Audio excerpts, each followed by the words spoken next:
The asphalt was still warm when Corinne realized what she'd done. She had driven through my property for the last time at 7:14 that morning. I know the exact time because my camera logged it, the way it had logged every single pass for 2 years and 4 months. 41 entries in a notebook that had started as documentation and ended as a court exhibit. By noon, the gate was up. Not a fence, not a chain. A proper vehicular gate, steel frame, automatic motor, keypad entry, set into concrete posts that my contractor had anchored 4 feet into compacted subgrade. The kind of gate that does not bend and does not apologize and does not care about Corinne's morning schedule. She came home at 3:17 and found it closed. She sat in her car for 11 minutes. I watched on camera. Then she called the police, the HOA, and a man she introduced to me 2 days later as her attorney. All three told her the same thing. What happened in the 4 months after that gate went up, what Corinne lost that she had spent 3 years quietly building, that had nothing to do with the gate.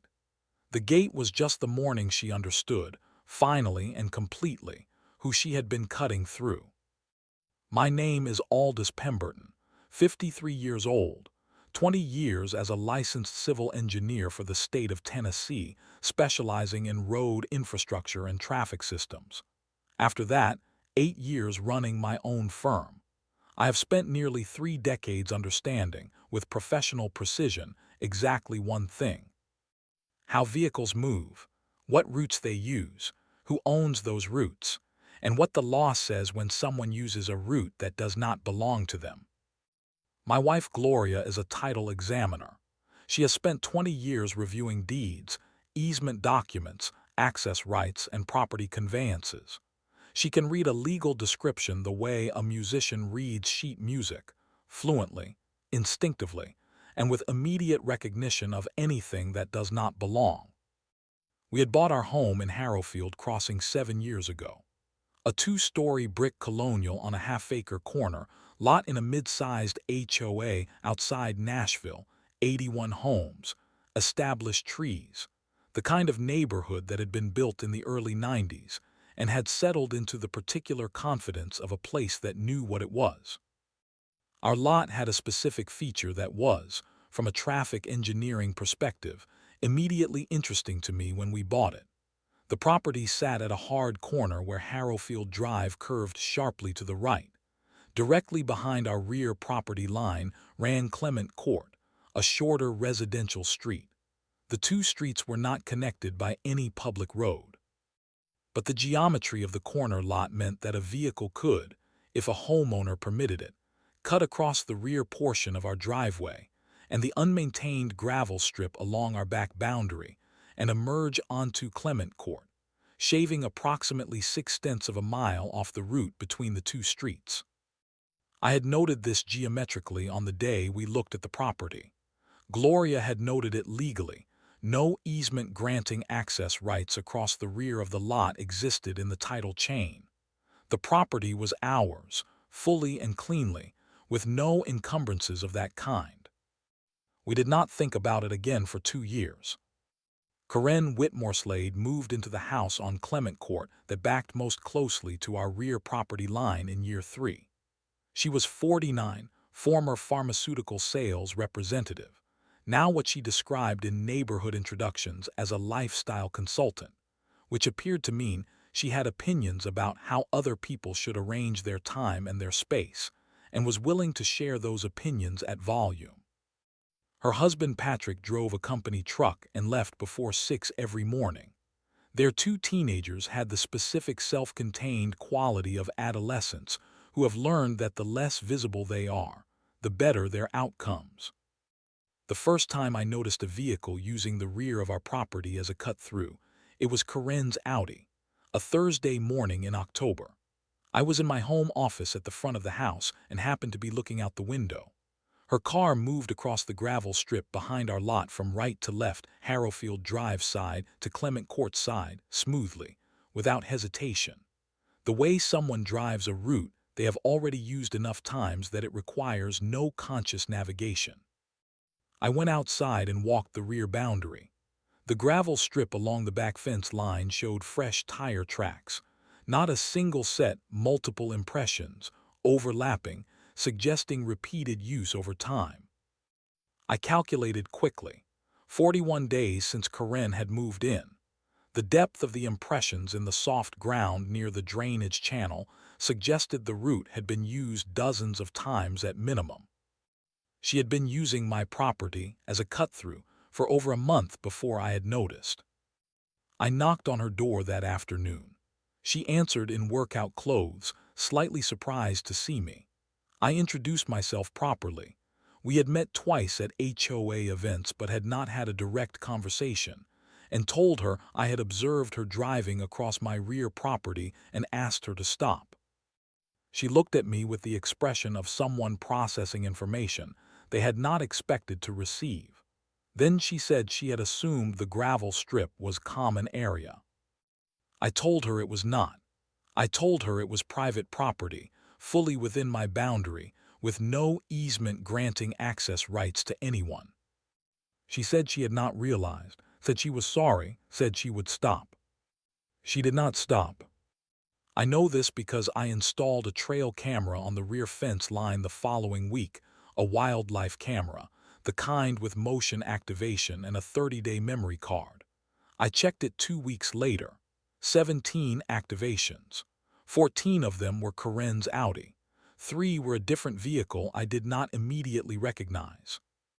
I began the incident log that day. A physical notebook, dated, sequential, written within 24 hours. I retroactively documented the initial observation and the conversation at her door. Everything going forward would be logged with camera evidence attached. Gloria, reviewed the camera footage with me at the kitchen table. She did not say much while she watched. When it finished, she pulled up the property legal description on her laptop and read the relevant boundary language aloud. No easement, she said. No prescriptive access right established yet. You need 10 years of continuous, open, hostile use in Tennessee for that. She's at what, 6 weeks? 6 weeks and approximately 40 uses, based on the impression depth. She cannot claim a right here, not legally, not remotely. I know, but she'll keep using it until something stops her. Gloria looked at me. What are you building? A record, I said, and eventually a gate. She nodded. She had been married to me for 22 years. She understood the sequence. Over the next 14 months, I made 40 entries in the incident log. The 3 unknown vehicles in the early camera footage turned out to be neighbors of Karen's on Clement Court.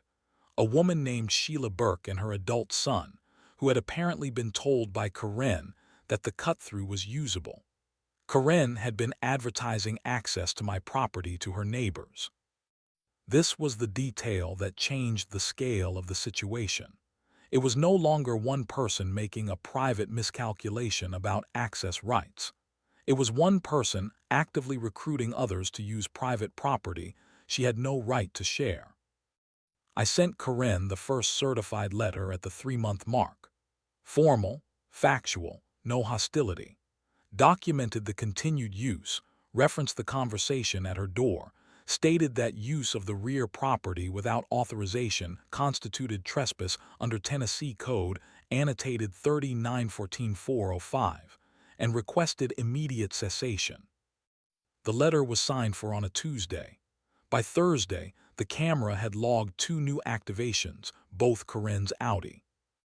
I sent a copy of the camera footage to the HOA board president, a woman named Constance Hadley, who was a retired school administrator, and ran the board with the organized directness of someone accustomed to managing institutions. Constance reviewed it and sent Karen a formal HOA notice citing the trespass documentation. Karen's written response to the HOA stated that she had been using a gravel strip she believed was common area and had not been clearly informed otherwise. She had been clearly informed otherwise. I had told her at her door. I had sent a certified letter. She had signed for both. Constance told me privately that the board's authority extended to common areas and neighbor disputes involving HOA policy, but that a direct trespass matter on private property was ultimately a civil matter. She had done what she could within her authority. I thanked her. I had not expected the HOA to solve this. I had expected the documentation to expand, and it had. Incident 22 was a Saturday afternoon in June. I was in the backyard with Gloria having coffee when the motion alarm on my phone triggered. I looked at the camera feed.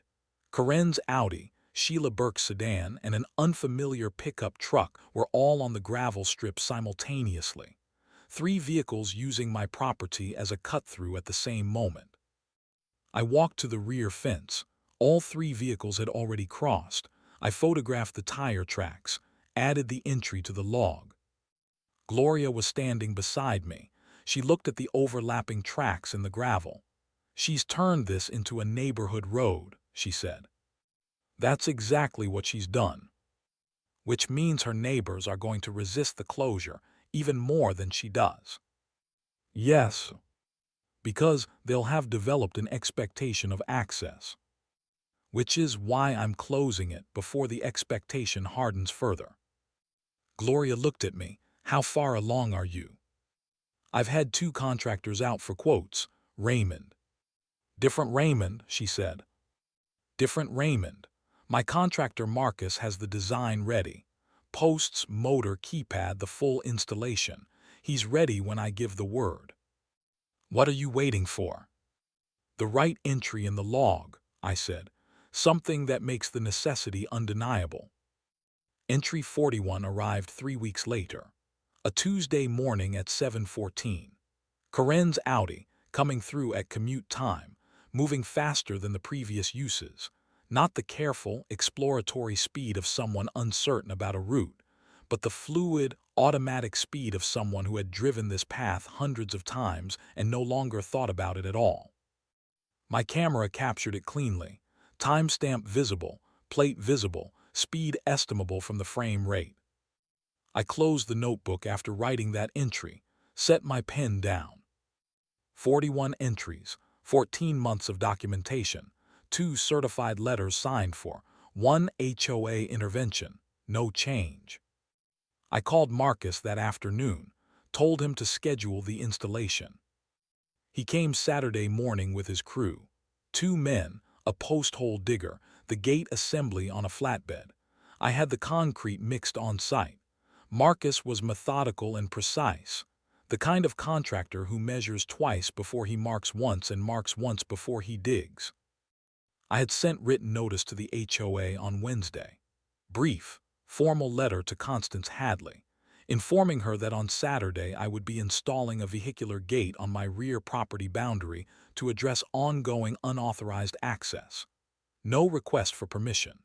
Notification only, because the CC and RS, which Gloria had reviewed with professional thoroughness, contained no provision restricting a homeowner's right to install a gate on their own property.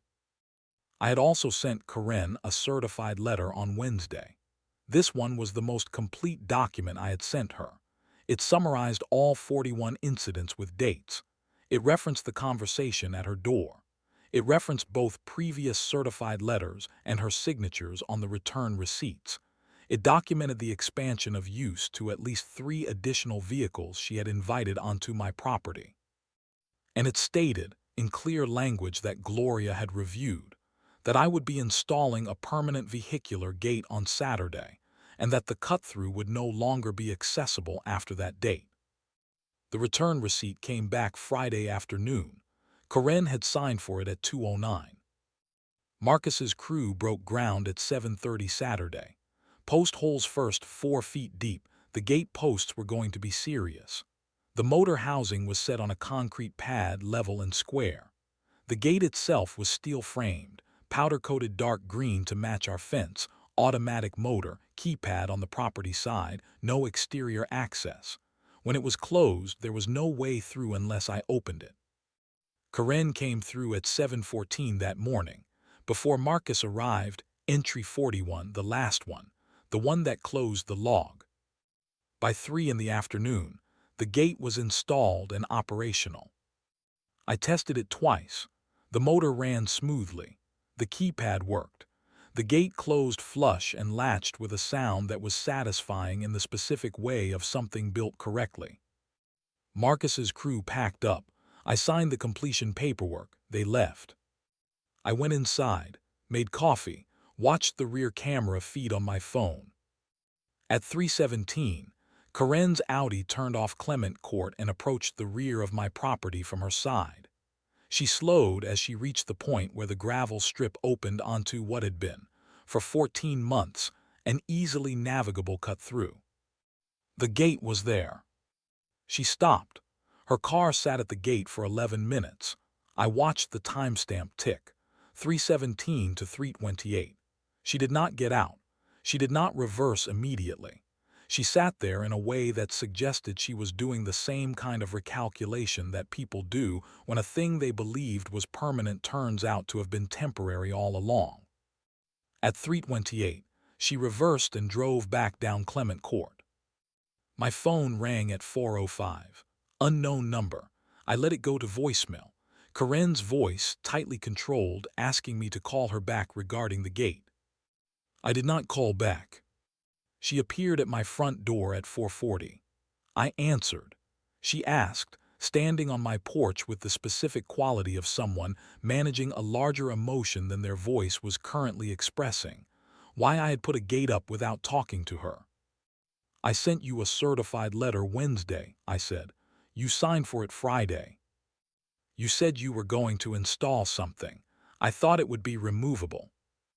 I described it as a vehicular gate with a concrete foundation and automatic motor. I didn't think.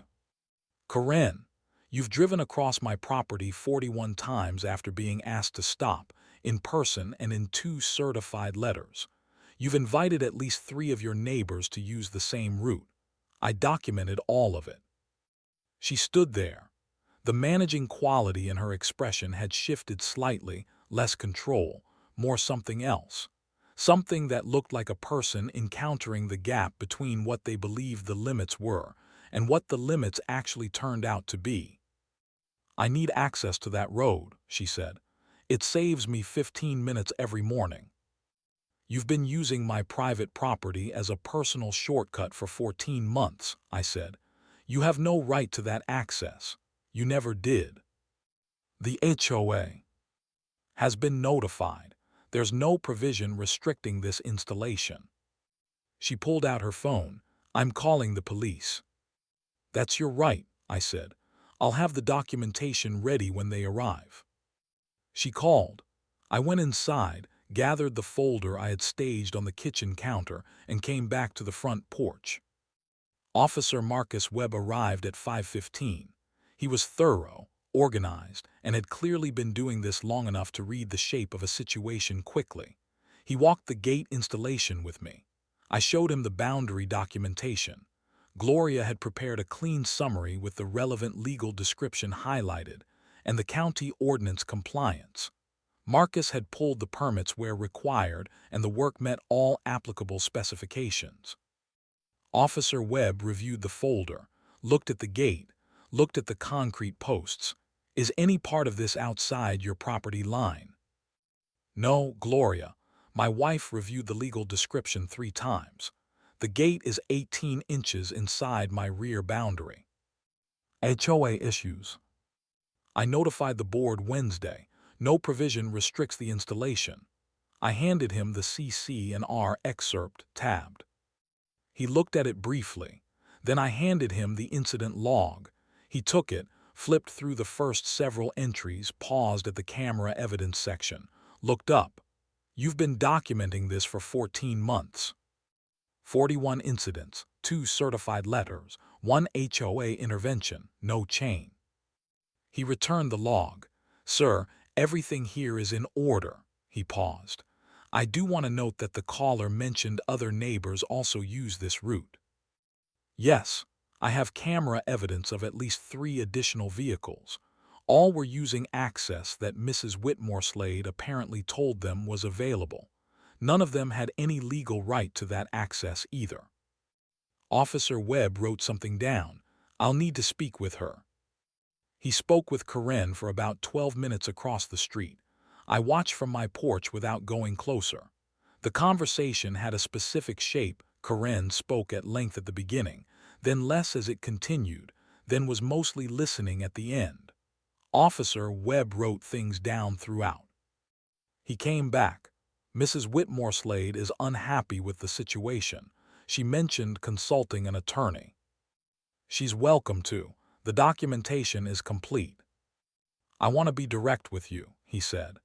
Based on what you've shown me, this gate is legal, the installation is compliant, and you have substantial documentation of a long-term trespass pattern. There's nothing actionable here from a law enforcement perspective. He paused. The attorney matter is civil, and based on what I've read, I'd say her position there isn't strong.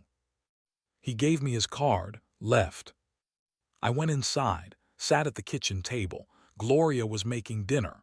The kitchen smelled like garlic and something roasting, ordinary and good. How'd it go? She said without turning around. Gate stays, police confirmed it. She's consulting an attorney.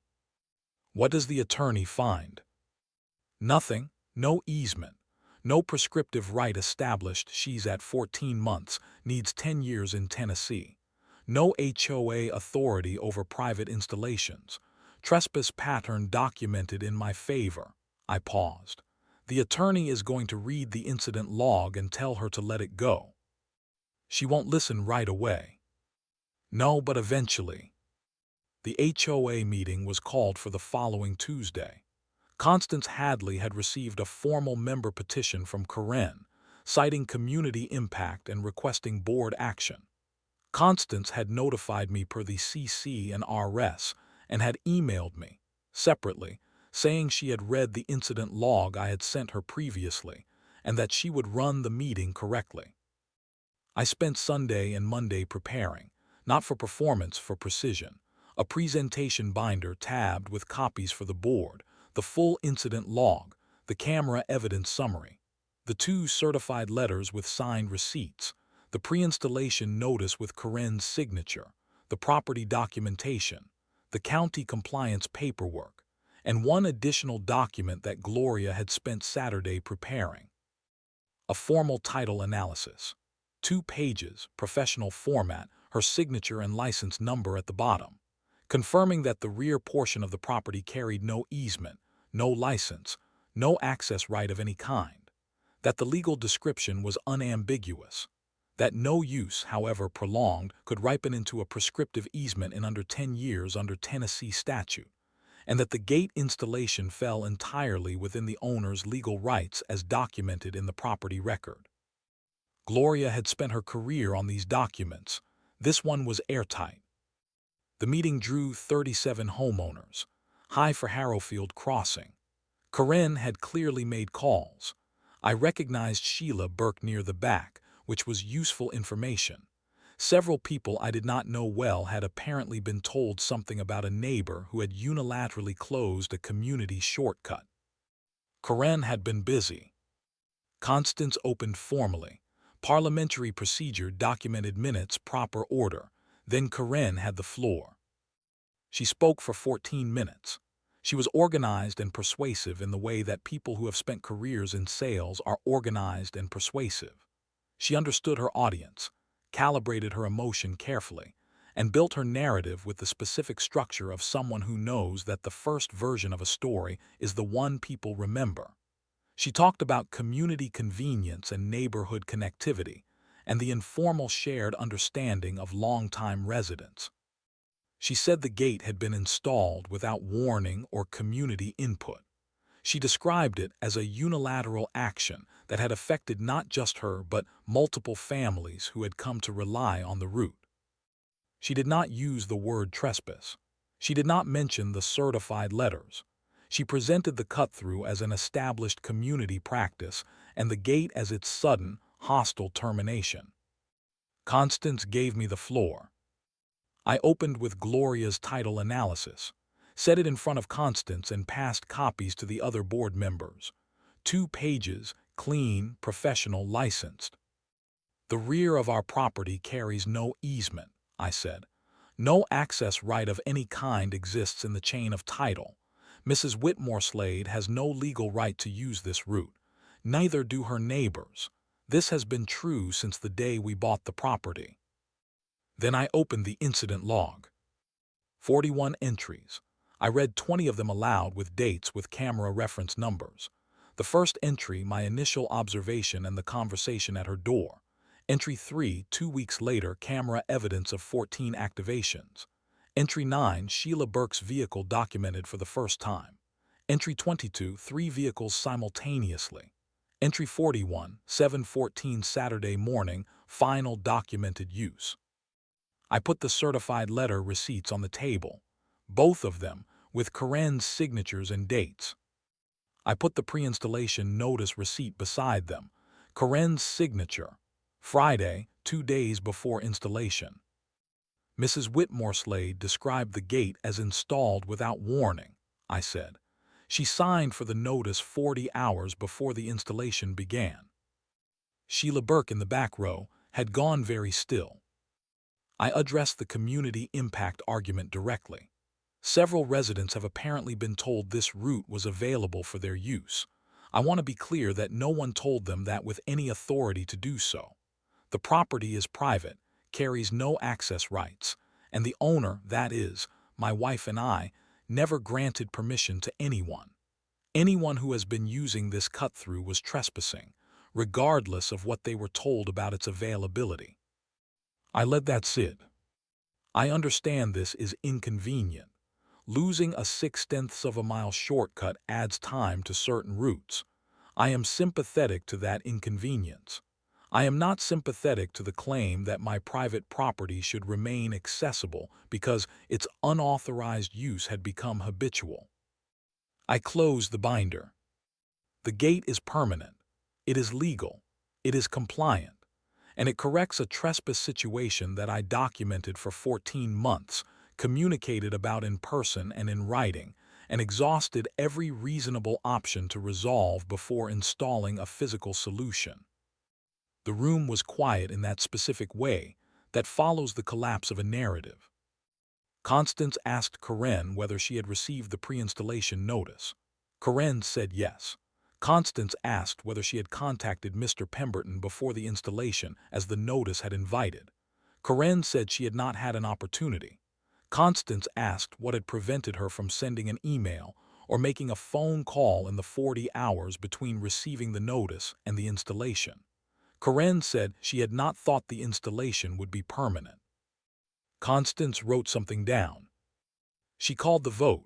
No action against the installation, on the grounds that it was fully within the homeowner's legal rights, and the board had no CC&R authority to restrict it. 4-1. Corinne's ally on the board, a man named Douglas Vance who lived on Clement Court and had apparently been using the cut-through himself, voted no. Constance closed the meeting. In the parking lot, Sheila Burke found me before I reached my car. She was embarrassed in the specific way of a person who has realized they were operating on false information and is deciding what to do about it. Corinne told me it was fine, she said, that you'd agreed to let people use the back way. I never said that. I told her at her door to stop, and I sent 2 certified letters. Sheila processed this. She told people you had an informal arrangement. She told people something that was not true, I said. You didn't do anything wrong. You were lied to. She thanked me and left. Douglas Vance did not come to the parking lot. He had left through the side door before Constance had finished closing the meeting. Patrick Whitmore Slade, Corinne's husband, was sitting in his truck in the far corner of the parking lot when I walked out. He had been at the meeting, sitting in the back 3 rows behind Corinne, and had said nothing throughout. He looked up when I approached his window. He did not get out. He rolled the window down. She's going to call the attorney, he said. I know. Is there anything that changes the gate situation? No, I said, the gate stays. He nodded. He had the look of a man who had already known the answer before he asked the question. She got this idea about the shortcut before we were even moved in, saw the geometry of the lot when we were looking at the house, said it would be convenient. He paused. I told her to ask you. She didn't. No, he looked at the steering wheel. I'm sorry about all of it.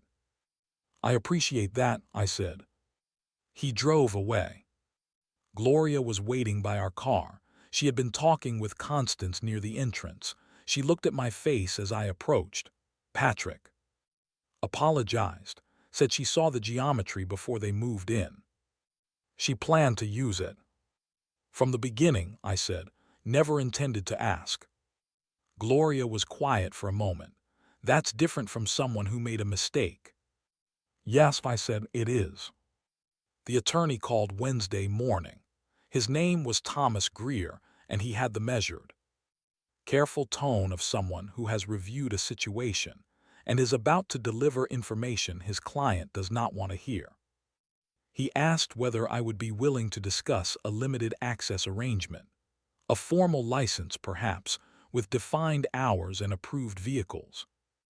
I said the installation was permanent, and I had no interest in creating any access arrangement.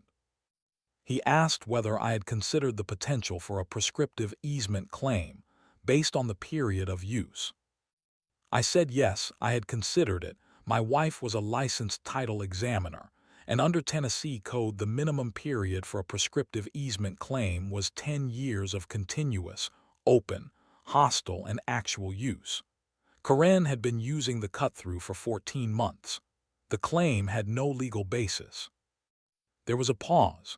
I see your wife's title analysis was part of the HOA meeting record. Yes. That's thorough work. She's been doing this for 20 years. Another pause. Mr. Pemberton, I want to be straightforward with you. Based on the documentation I've reviewed, I don't see a viable legal path for my client here. I'll be advising her accordingly. He did not call again. What happened over the following weeks happened the way real consequences always happen, not dramatically, but through the slow accumulation of small reorientations as a community processes new information. Constance sent the meeting minutes to all 81 households, full documentation included, 7 pages, clear and complete. Sheila Burke knocked on my door 9 days later. She had taken time to think about what she wanted to say. She said that she had repeated Karen's version of events to at least 4 other neighbors on Clement Court, and that she wanted me to know she had corrected the record with each of them. I thanked her. She had not been obligated to do that. It said something about her. 2 families on Clement Court who had used the cut-through briefly, twice each, based on my camera evidence, left notes in our mailbox. Both said they had not known the property was private. One said Karen had described it as a shared easement. The phrase shared easement was interesting. Karen had used terminology. She had been specific. She had told her neighbors that the access right existed in legal form.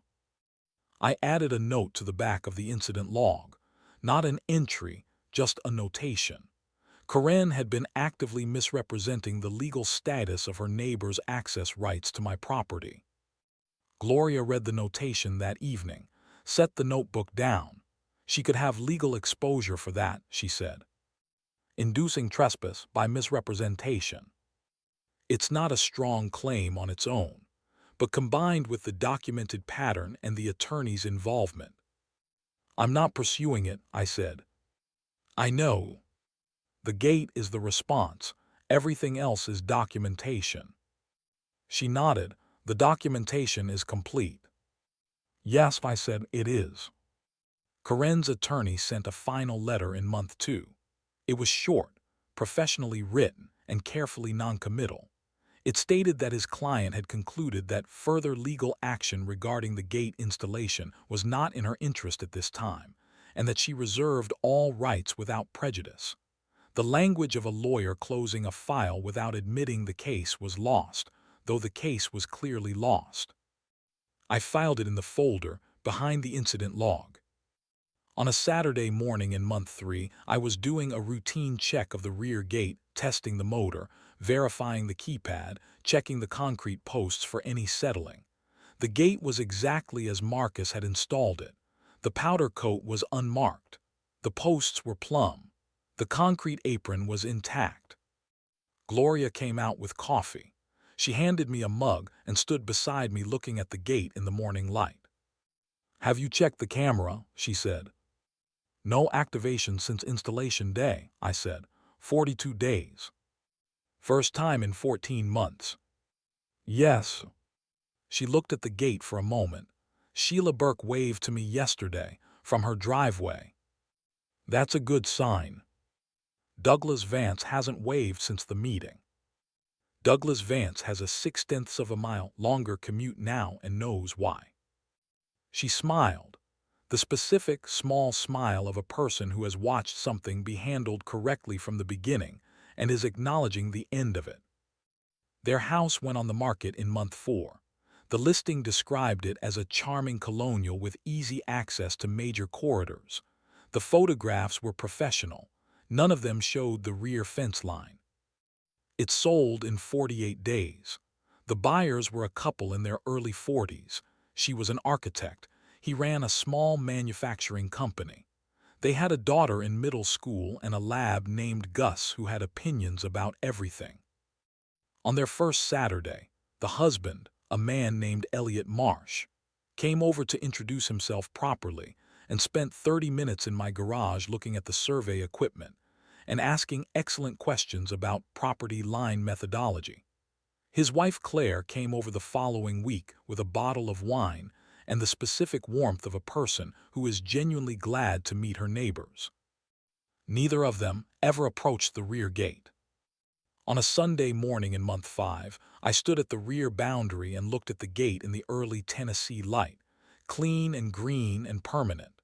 The motor housing sat solid on its pad. The posts had not moved a millimeter. The concrete apron was clear. I went back inside. Gloria was at the kitchen table with her title work. The house smelled like coffee and the particular ordinariness of a morning that had nothing complicated in it. I sat down across from her, pulled the incident log toward me, opened to the last page, read the final entry, entry 41, 7:14 Saturday morning, the last unauthorized pass. Below it I wrote one final line. Gate operational, no incident since installation, documentation retained in full, matter closed. I set down the pen. Gloria looked up from her work. "Done." "Done," I said. She turned back to her documents. I picked up my coffee. Outside, the gate stood exactly where it had been installed. Solid, plumb, silent, and completely unambiguous about who owned what. A property right is an abstraction until someone tests it. Then it becomes the most concrete thing in the world. I had spent 2 decades measuring lines on the ground that existed in documents.